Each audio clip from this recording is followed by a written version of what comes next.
This is how you will become royalty in the spirit. We know the popular verse where it says you are a holy nation, a royal priesthood. There's a sacrifice that comes with priesthood. There's a discipline that comes with priesthood. There is an act and life of love that comes with priesthood. Subscribe, like the video, share with somebody else. By the end, you will most definitely be edified, and you will begin to climb the ranks and increase in status in the realms of the spirit. And that will give you more dominance and authority on earth.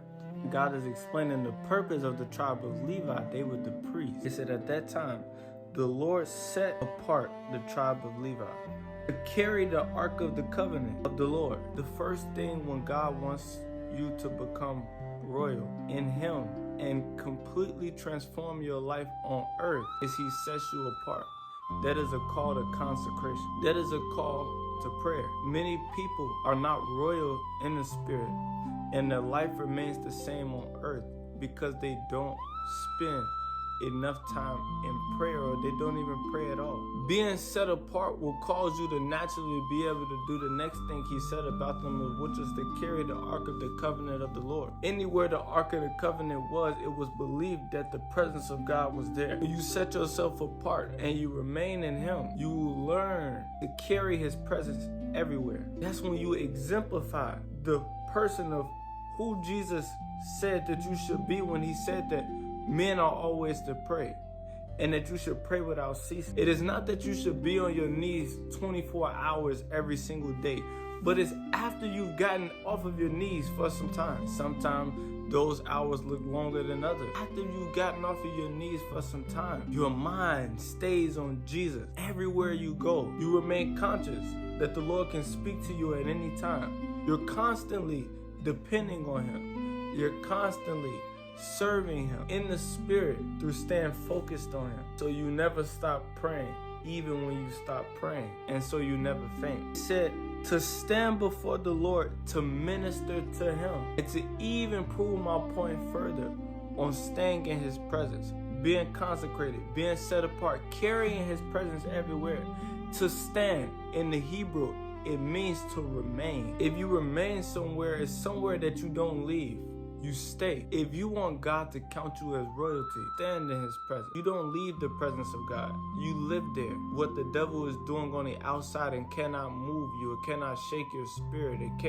Enemy can't get a reaction from you. You're too focused on Jesus. Your whole body is full of light because your eye is single, focused on the Lord, constantly serving Him, constantly carrying out His duties. He can constantly instruct you, constantly bring people faces before you. What is the first primarily the life of a priest look like? To be set apart, to be consecrated. Paul said, live a fasted life. That is a life of consecration, of denying yourself, for not so that you can say I'm a fast so that I can get this car. Denying yourself for the purposes of serving God, to know how to stay there. Something very interesting is in verse 10. Moses begins to talk and he says, I stayed myself on the mountain as the first time, 40 days and 40 nights, and the Lord listened to me that time also. The Lord was unwilling to destroy you. Moses is on the mountain 40 days, 40 nights in deep intercession. This is real love. This is real selflessness. No wonder God trusted Moses with so much. No wonder God spoke to Moses mouth to mouth. And Moses showed it before he got led. Before he led the thousands of people, he had a heart to serve. He sees one of his kind being bullied. He killed the man. He sees random lady being tormented by the shepherds. He chased the shepherds away. And then the staying part, the consecration part, the remaining part. Moses is on the mountain 40 days and 40 nights. If you want to become royalty in the spirit, spend time with God. Carry His presence everywhere. Serve Him. Carry out His duties. His duties are always going to concern somebody else. Meaning you have to have the love. We're reading about people who fulfilled, even though Moses wrote the 10 Commandments and the law that is dead according to Hebrews, he was still fulfilling the law of Jesus Christ too, which is also love. These people that we read about that God made great, they fulfilled the greatest law. to love God with everything in them. Their love for God empowered them to love the neighbor as they love themselves. Pray for somebody else as you would pray for yourself. Instead of always just praying for yourself, God will begin to give you assignments. You will begin to carry them out.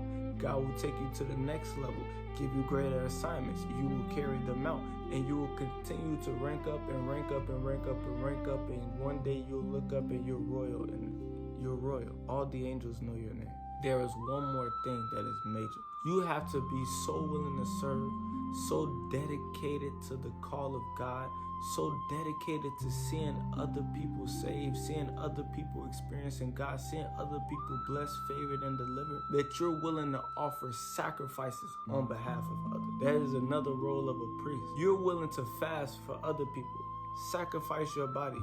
You can give a big seed to God's house for God to hear your prayer concerning somebody else. Somebody else is in an impossible situation, and you love so much that you using money to cause incense to go up to God so he can hear your prayer concerning somebody else. Ask yourself, we want to be royal priesthood and expect God to treat us as such. Are you willing to pay the price of royalty?